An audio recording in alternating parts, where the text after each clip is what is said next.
Hey guys, welcome back. In this video, I will show you how to remove shipping calculated at checkout in Shopify. Let's get started. In order to do that, what we can do is we can click on these three dots right here, and then click on this Edit Default Theme Content. Once you have done that, you should be able to see in here this particular thing.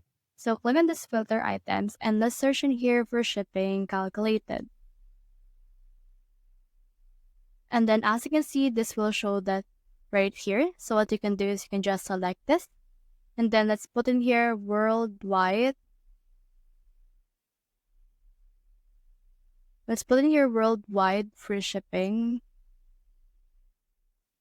and tap. But you can also put in here anything that you want. Once you're done with that, head over and click on the save option right here.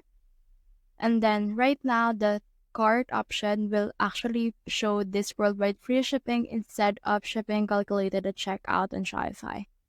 That's the whole process. If you have found this video helpful, simply leave a like below or subscribe because it helps reach more people. See you soon.